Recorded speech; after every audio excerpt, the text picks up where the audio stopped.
Supreme court से मुस्लिम league नून के लिए बड़ा रिलीफ। 3 अरकान कौमी असम्बली असर कय्यूम नाहरा, अब्दुल रहमान कांचू और जुल्फ़िकार अहमद बहाल। लाहौर हाई कोर्ट का फैसला कलअदम करार। NA 79, 81 और 154 से लीगी उम्मीदवारों की अपीलें मंजूर। दोबारा गिनती से मुतालिक इलेक्शन कमीशन का फैसला बहाल। PPA 133 से राना मोहम्मद अरशद भी बहाल। फैसला 2-1 की अक्सरियत से सुनाया गया। जस्टिस अकील अब्बासी का इख्तलाफ 47 सफ़ात पर मुश्तमिल तफसीली फैसला। चीफ जस्टिस काजी फायज ईसा ने लिखा, फैसले में कहा गया इलेक्शन कमीशन आईनी इदारा है। इलेक्शन कमीशन के सरबराह और मेंबरान एहतराम के हकदार हैं। हाई कोर्ट के जजेस ने इलेक्शन कमीशन के सरबराह और मेंबरान से मुतालिक गैर जरूरी रिमार्क्स दिए। लाहौर हाई कोर्ट का फैसला बरकरार नहीं रखा जा सकता, यह तस्लीम शुदा हकीकत है। ये 3 हल्कों में दोबारा गिनती की दरख्वास्तें 9 और 10 फरवरी को आ गई थी। हाई कोर्ट ने सेक्शन 95 की ज़ेरी शेख 5 को मद्देनजर ही नहीं रखा। आम इंतखाबात में तीनों हल्कों से एहसानुल्लाह विर्क, बिलाल इजाज और राना फराज नून कामयाब हुए थे।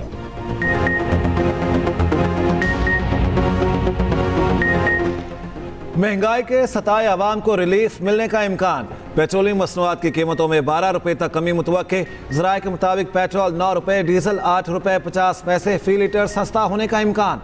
मच्छी के तेल की कीमत में 12 रुपए से जायद कमी मुतवक्के। कीमतों से मुतालिक हतमी वर्किंग ओगरा 15 अगस्त को भेजेगी। वज़ीर आज़म की मुशावरत से नई कीमतों का ऐलान किया जाएगा।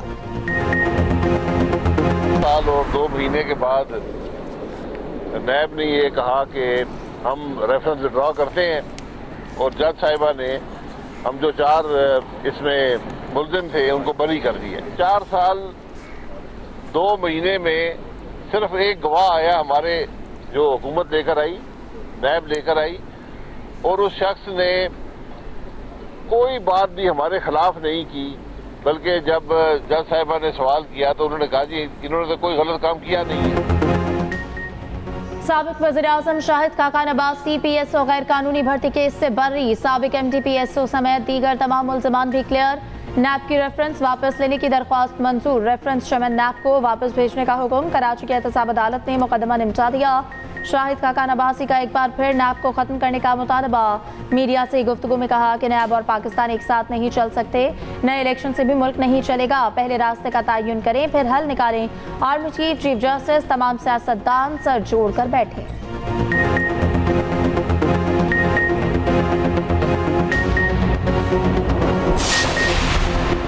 इदारों के खिलाफ मुनज़्ज़म प्रोपेगेंडा करने वाले अनासिर का रवैया मुल्क दुश्मनी के मुतरादिफ है। किसी को इदारों के खिलाफ मनफी मुहिम चलाने की इजाज़त नहीं देंगे। वफाकी वज़ीर दाखिला ने वाज़ेह कर दिया। मोहसिन नकवी से MKM के चेयरमैन खालिद मकबूल सिद्दीकी की मुलाकात। मुल्क की सियासी सूरत हाल पर गुफ्तगू। रियासती इदारों के खिलाफ शरअंगेज़ प्रोपेगेंडे की शदीद मज़म्मत। वज़ीर दाखिला ने कहा, पाकिस्तान के सामने ज़ाती मुफादात की कोई हैसियत नहीं। मुल्क की तरक्की और आवाम की खुशहाली की राह में रुकावटें डालने की कोशिश कामयाब नहीं होगी।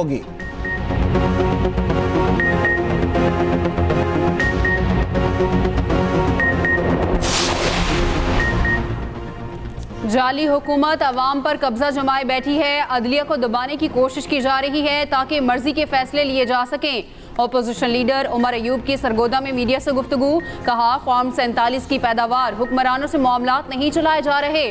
महंगाई की वजह से अवाम खुदकुशियों पर मजबूर हैं। उमर अयूब और अहमद खान भच्चर की इंसदाद दहशतगर्दी अदालत में पेशी। समाअत 17 अगस्त तक मुलतवी। मुल्तान में सानिया जहरा को गला दबाकर कत्ल किया गया। सास और शौहर ने मिलकर खातून के गले में फंदा डाला। वज़ीर इत्तलात पंजाब अस्मा बुखारी की हिना परवेज भट्ट के साथ न्यूज़ कॉन्फ्रेंस। कहती हैं, शवाहिद से पता चला कि खातून को कत्ल करने के बाद लटकाया गया। फंदे में इस्तेमाल दुपट्टे में सास और शौहर के DNA मिले। सानिया जहरा का केस हम सब के लिए एक टेस्ट केस है। अब कत्ल को खुदकुशी का रंग देने का जमाना नहीं रहा। फॉरेंसिक लैब से पेचीदा केसेस को सुलझाने में मदद मिलती है। ख्वातीन पर तशद्दुद और जराइम वज़ीर आला मरियम नवाज की रेड लाइन है। इस केस में कुछ ताकतवर लोग मुलविस हैं, ज्यादा देर बच नहीं पाएंगे।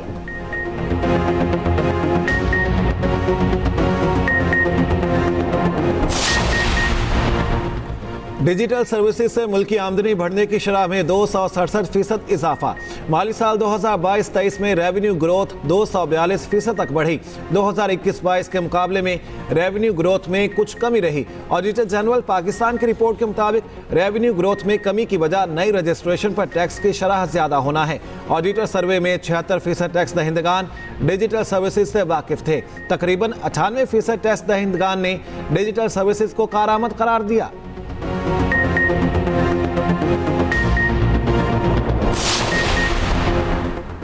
सानेहा 9 मई के 12 मुकदमात में बुशरा बीबी की अबूरी जमानत की दरख्वास्त खारिज। 7 रोज में तफ्तीश मुकम्मल करने का हुक्म। समात 22 अगस्त तक मुलतवी। उधर जेल बदसलूकी के खिलाफ बुशरा बीबी की दरख्वास्त सुप्रिंटेंडेंट अडियाला को अरसाल। इस्लामाबाद हाई कोर्ट की कानून के मुताबिक कार्रवाई की हिदायत।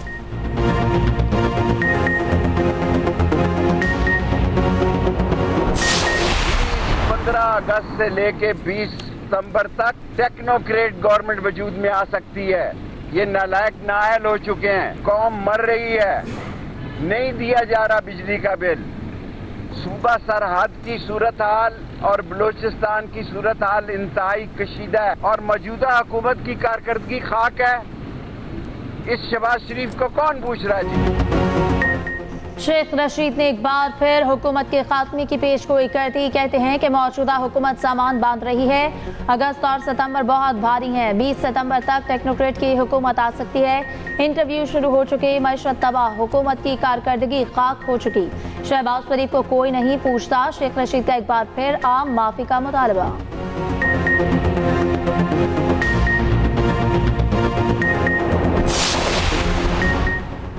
टूटी फूटी मईशत की बहाली इस वक्त सबसे बड़ा चैलेंज है। मुल्क को दरपेश चैलेंजेस से निपटने के लिए इकदाम कर रहे हैं। हुकूमत इकदाम की बदौलत मईशत बेहतरी की जानिब गामजन है। विफाकी वजीर राना तनवीर की मीडिया से गुफ्तगू।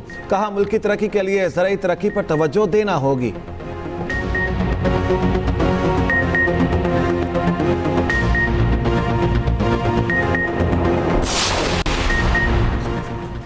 भारतीय जेल में कश्मीरी रहनुमा यासीन मलिक की सेहत बिगड़ने की इत्तलात। वफाकी वज़ीर उमूर कश्मीर अमीर मकाम का इज़हार तशवीश। अक़वाम मुत्तहिदा और आलमी इदारों को ख़त लिखने का ऐलान। कहा, भारतीय हुकूमत कश्मीर के सियासी रहनुमाओं के साथ दहशत गर्दों वाला सलूक बंद करे। आलमी बरादरी यासीन मलिक की सेहत और सलामती को लाहक संगीन खतरात पर तवज्जो दे। आज शदीद गर्मियों और हब्स की छुट्टी। जंग, कमालिया, बुरेवाला, मेलसी में भी बारिश के बाद मौसम खुशगवार। गर्मी की छुट्टी हो गई। कराची में वक्फे वक्फे से बूंदाबांदी और फुआर। बारिशों का हालिया स्पेल 14 अगस्त तक जारी रहने की पेशगोई। आज़ाद कश्मीर समेत 4 सूबों में मजीद बादल बरसेंगे। उधर पाक फौज और FWO का ऑपरेशन महांडरी के मकाम पर तबाहशुदा पुल की दोबारा तामीर कर दी गई। नारायण कागान रोड पर पुल हर तरह की ट्रैफिक के लिए खोल दिया गया।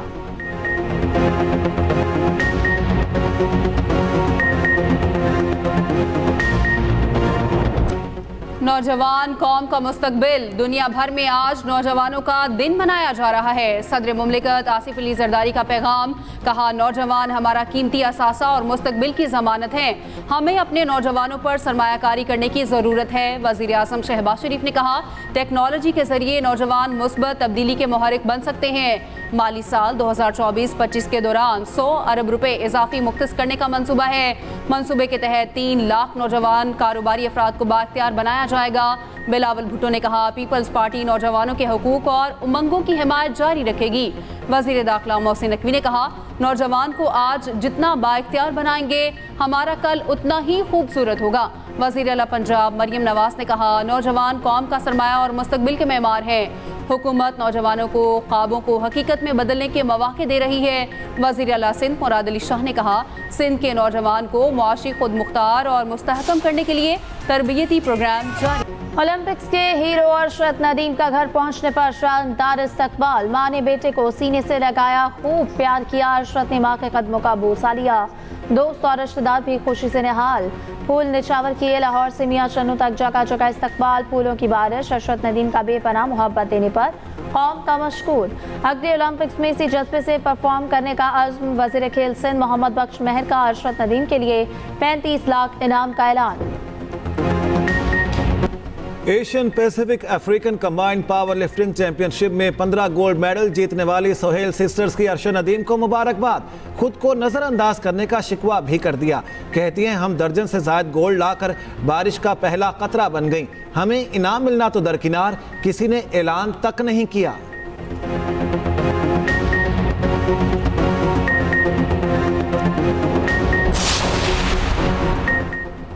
अमेरिका ने पेरिस ओलंपिक्स में भी बालादस्ती साबित कर दी। टाइटल का कामयाबी से दिफा, आखिरी गेम में गोल्ड मेडल जीतकर चीन को पीछे धकेल दिया। मुकाबलों के इख्तिताम पर अमेरिका और चीन के तलाई तमगों की तादाद 40-40 बराबर।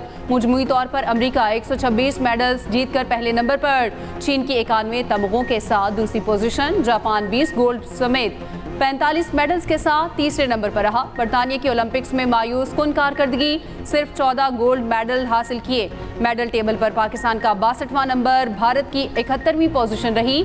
206 में से 90 ममालिक के एथलीट्स ने सीने पर तमगा सजाया।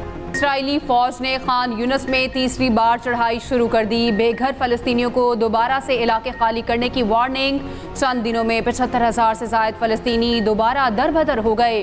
फलस्तीनी मुजाहमतकारों की खान यूनस और रफा में इसराइली फोर्सेस पर जवाबी हमले। इसराइली टैंकों और कमांड सेंटर को निशाना बनाया। जनूबी लेबनान में इसराइल का फजाई हमला, 2 अफराद जाँ बहक। डेमोक्रेट सदारती उम्मीदवार कैमला हैरिस ने जंग बंदी का मुतालबा कर दिया। उधर हमास का काहिरा मुज़ाकरात में वफ्द ना भेजने का ऐलान। 2 जुलाई को तय पाने वाले मुआहिदे पर अमल दरामद यकीनी बनाने पर जोर। ईरानी सदर मसूद पज़ेश्कियान ने कहा है कि मगरिब का दोहरा मयार इसराइल की कार्रवाइयों को बढ़ा रहा है। खित्ते में सहूनी हुकूमत की दहशतगर्दी में इजाफा हो रहा है। मशरक़े वस्ता में कशीदगी बढ़ने लगी। अमेरिका ने मशरक़े वस्ता में गाइडेड मिसाइल आबदोज तैनात करने का हुक्म दे दिया। तैयारा बरदार बहरी जहाज को सफर तेज करने की हिदायत। बहरी बेड़े पर जदीद तरीन F-35C लड़ाका तैयारी मौजूद। अमरीकी वज़ीर दिफा लॉयड ऑस्टिन की इसराइली वज़ीर दिफा से बातचीत। अमरीकी हुक्काम ने कहा कि इसराइल के दिफा के लिए हर मुमकिन कदम उठाया जाएगा।